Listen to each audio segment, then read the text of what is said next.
ఈరోజు మనము ధ్యానించబోయే విషయము నిర్గమకాండము 20వ అధ్యాయము. ఏ కాలంలో ఉన్నామండి? తపస్సు కాలము. తపస్సు కాలాన్ని కృపగల సమయం అంటాం. ఏం సమయమో? కృపగల సమయము. దేవుని కృప మరి ఎక్కువగా మన పైన కురిపించే ఒక చక్కని సమయము. Praise lord, praise lord, praise lord. వాక్యంలో మనం రాయబడినది, ప్రభువా నీ కృపుంటే నాకు చాలు యేసయ్యా. ఈ కృప మన పైన కురిపించే ఆ దేవుడు ఈ కృపగల సమయంలో మనం ఎలా జీవించాలి, ఏమి చెయ్యాలి, ఎలాగ ఆత్మీయంగా పెరగాలి అని కొన్ని విషయాలు మనం ధ్యానించబోతున్నాం. Praise lord, praise Lord. ఒక యువకుడు అడిగాడు, స్వామి ప్రతి సంవత్సరం ఎందుకు స్వామి తపస్సు కాలం? ఒకసారి వచ్చి అయిపోతే బాప్తిజం ఒకసారి, భద్రమైన అభ్యంగం ఒకసారి, ఇంకా అలాగన్నీ ఒకటొకటి. కానీ తపస్సు కాలం మాత్రం ప్రతి ఎందుకు ఇస్తున్నాడండి దేవుడు? Praise lord, praise lord. పదే పదే ఎందుకు ఇస్తున్నాడంటే తపస్సు కాలము దేవునికి ఇంకా మన పైన నమ్మకం. దేవునికి ఇంకా మన పైన నమ్మకం. ఏంటండి ఆ నమ్మకం? నా కుమారుడు, నా కుమారుతే ఖచ్చితంగా తిరిగి నా వద్దకు వస్తారు, తన కోసము సిద్ధం చేసిన ప్రతి ఆశీర్వాదము పూర్తిగా పొందుతారు అని దేవునికి మన పైన నమ్మకం. ఆ నమ్మకం లేకపోతే లెక్కలు చూసి ఉంటే ఎప్పుడో మన చాప్టర్లో నిర్గమకాండము 20వ అధ్యాయము 1వ వచనం. కొంచెం మైక్లో చదువుతామమ్మా. అప్పుడు దేవుడు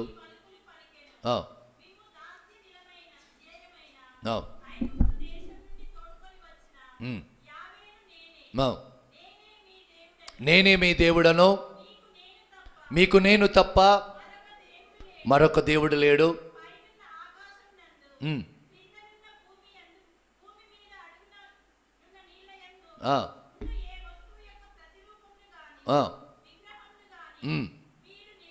మీరు నిర్మింపరాదు, మీరు వారిని మొక్కకూడదు, పూజింపకూడదు.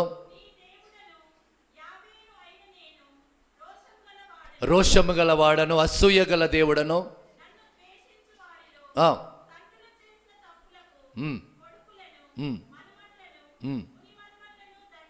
Praise lord. నన్ను ప్రేమించి నా నియములను పాటించు వారిని ఎన్ని తరములో ఆజ్ఞలను పాటించు వారిని 1000 తరముల వరకు నేను దీవిస్తాను. ఎవరైతే ఆజ్ఞలు పాటించలో 4 తరముల వరకు శపింతును అని వాక్యంలో స్పష్టంగా రాయబడి ఉంది. దీంట్లో 3 విషయాలు మనం తెలుసుకోవాలి. ఒకటి, దేవుడు తప్ప మరొక దేవుడు మన జీవితంలో ఉండరాదు. దాని అర్థం ఏంటి? క్రైస్తవ బిడ్డ జీవితంలో మొట్టమొదటి స్థానము దేవునికి మాత్రమే ఇవ్వాలి. ఏ వ్యక్తికి కానీ, ఏ శక్తికి కానీ, ఏ వస్తువుకు కానీ మొదటి స్థానము ఇవ్వకూడదు. కేవలము దేవునికి మాత్రమే క్రైస్తవ బిడ్డ తన జీవితంలో మొదటి స్థానం ఇవ్వాలి. రెండోది, భూమి ఆకాశములో ఉన్న, నీటిపైన ఉన్న, నీటిలో ఉన్న ఏ రూపాన్ని కానీ మీరు సృష్టింపరాదు, దాన్ని మొక్కరాదు, దాన్ని పూజింపరాదు. ప్రేమైన సహోదరి సహోదరులరా, 2 విషయాలు జాగ్రత్తగా ఆలకించండి. ఒకటి, మన గుడిలో ఉన్న రూపాలు, స్వరూపాలు ఇవి కేవలము మనకి మార్గాన్ని చూపించేది. కేవలం మనకి మార్గాన్ని చూపించేది. ఎవరు అడిగినా ధైర్యంగా ఇది చెప్పండి, కేవలం మార్గాన్ని. ప్రతి ఒక్క స్వరూపము కేవలము మనకి మార్గాన్ని చూపిస్తుంది. మనం దాన్ని ఆరాధించడం లేదు, మనం దాని ముందు తల కూడా వంచడం లేదు. కానీ మన భారతదేశంలో కొన్ని విషయాలు మనం నేర్చుకోవాలి. ఇతరులు వస్తారు, మన హైందవ సహోదరు ఇతరులు వస్తారు, వాళ్ళకి ప్రార్థన ఏంటో, పూజ ఏంటో, అవి అర్థం కావు. ఏం చేస్తారు? దాన్ని మొక్కుతారు.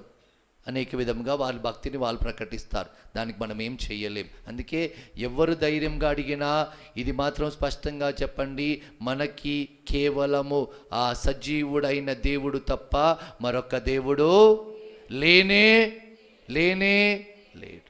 మూడవది, వాక్యం పలుకుతున్నది, నేను అసూయ గల దేవుడను. ఎలాంటి దేవుడను? అసూయ గల. సజీవుడైన దేవుడు అంటున్నాము, ఇటుపక్క దేవుని కన్నా ఎక్కువ సాతానికి సపోర్ట్ చేస్తున్నాము. సాతానికి ఇష్టమైన మాటలే మన నోటి నుంచి వస్తుంది, సాతానికి ఇష్టమైన ఆలోచనలే మన ఆలోచనతో చెప్తూ ఉన్నాము. దేవునికి వ్యతిరేకముగా, దేవుని ఆజ్ఞలకు వ్యతిరేకముగా జీవిస్తూ ఉన్నాము. అందుకే ఆశీర్వాదానికి బదులుగా శాపాలు పొందుతున్నాము, దీవెనలకు బదులుగా శాపాలు పొందుతూ ఉన్నాము. అందుకే వాక్యంలో స్పష్టంగా రాయబడి ఉన్నది, సజీవుడైన దేవునికి మాత్రమే మొదటి స్థానం ఇవ్వాలి. ఆ దేవుడు కోరినట్టే మనము జీవించాలి, ఆ దేవుడు చూపిన మార్గములోనే మనము నడవాలి. అప్పుడే 1000 తరముల వరకు దీవెనలు పొందగలుగుతాము. ఆమెన్. 2వ ఆజ్ఞ చదువున్నాను.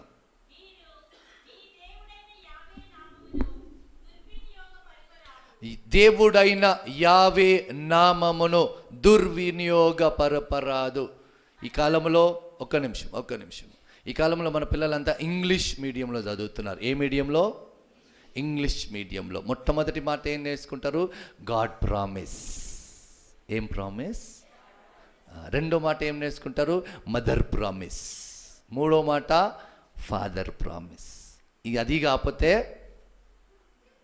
Promise upon me.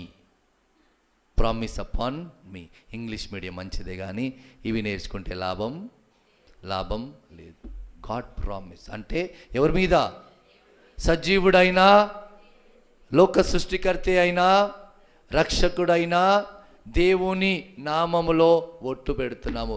నూతన నిబంధనలో రాయబడినది, దేవుని బిడ్డలారా అసలు ఒట్టే పెట్టరాదు. ఎందుకు? ఆకాశము మీద ఒట్టు పెట్టరాదు, భూమి మీద ఒట్టు పెట్టరాదు. ఆకాశము దేవుని స్థానము, భూమి దేవుని పాదపీఠము. బైబిల్లో రాయబడినది, మీ నెత్తిపైన కూడా మీరు ఒట్టు పెట్టరాదు. 3వ ఆజ్ఞ చదువున్నాను. దండిపక మానదు. యావే నామము పరిశుద్ధముగా ఉంచాలి, దాన్ని దుర్వినియోగపరపరాదు. దుర్వినియోగపరపవారిని దేవుడు ఖచ్చితంగా దండిస్తాడు అని బైబిల్లో స్పష్టంగా రాయబడింది. 3వ ఆజ్ఞ, ఆదివారము పవిత్ర దినము. యూదులకు శనివారము పవిత్ర దినము, సాబత్ దినము, కానీ క్రైస్తవులకి ఆదివారము పవిత్ర దినము. ఆదివారం పవిత్ర దినము, దాన్ని పవిత్రముగా ఉంచేవారు. మన పూజాబలి ఎప్పుడండి? ఉదయం. తెలుగు పూజాబలి ఎప్పుడండి? అందరికి తెలుసు కదండి. ఎప్పటికి వస్తామండి? కనీసం 5 నిమిషాల ముందన్న. ఎయిర్పోర్ట్కి పోవాలంటే గంట ముందు, ఇంటర్నేషనల్ ఫ్లైట్ పోవాలంటే 3 గంటల ముందు, ఫస్ట్ టికెట్ దొరకాలంటే 1 రోజు ముందు టికెట్ బుక్ చేయాలి. రైల్వే స్టేషన్కి వెళ్ళాలంటే అర్ధ గంట ముందు. గుడికి మాత్రం ఒక అబ్బాయిని అడిగిన శనివారం, నాన్న రేపు ఏ పూజా బలికి పోతున్నావురా? స్వామి లేచినప్పుడు డిసైడ్ చేస్తా స్వామి అన్నాడు. ఎప్పుడు? సినిమా మాత్రం ముందే డిసైడ్ చేస్తారే, పిక్నిక్ కూడా ముందే డిసైడ్ చేస్తారే, మధ్యాహ్నము తల్లి ముందే డిసైడ్ చేస్తారు. శనివారం ఏంటి, రేపు చికెనా, ఇవన్నీ ముందే. కానీ పూజాబలికి మాత్రం నేనేమంటానంటే, దివ్య పూజాబలిలో పూర్తిగా పాల్గొనాలి. పూర్తి పూజాబలి అంటే మొదటి పాట మొదటి లైన్ నుంచి చివరి పాట చివరి లైన్ వరకు. రెండవది, పూర్ణ మనస్సు, పూర్ణ బలము, పూర్ణ శక్తి, పూర్ణ ఆత్మతో ఆ దేవాది దేవుని స్తుతించాలి. అంటే నా ధ్యాస పూర్తిగా పూజా బలి మీద ఉండాలి, నా నాలుకతో ప్రార్థనలు చేయాలి, దేవునికి స్తుతులు చెల్లించాలి. ఇవన్నీ పూజా బలిలో భాగము. ఆదివారము పవిత్రముగా ఉంచండి.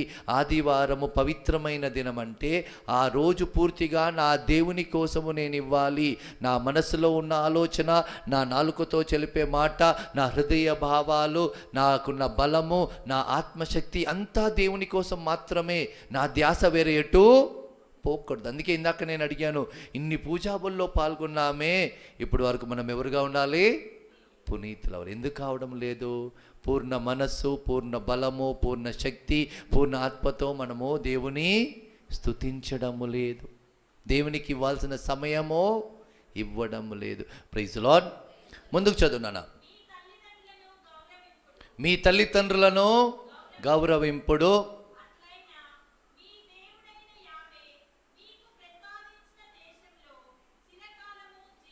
ఇది ఒక ఆశీర్వాదముతో నిండిన ఆజ్ఞ. ఒక ఆశీర్వాదముతో నిండిన ఆజ్ఞ. Honour your father and your mother. మీ తల్లిదండ్రులను గౌరవించండి, ఆదరించండి, ప్రేమించండి.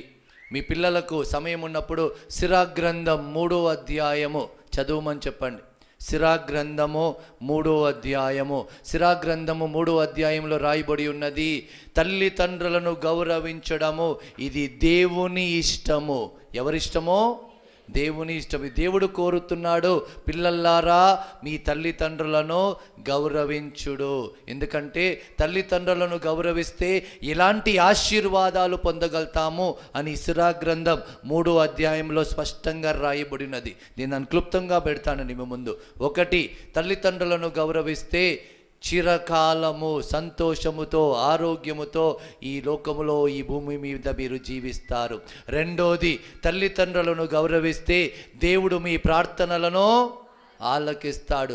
3, తల్లిదండ్రులను గౌరవిస్తే మీ పిల్లలు మిమ్మల్ని గౌరవిస్తారు.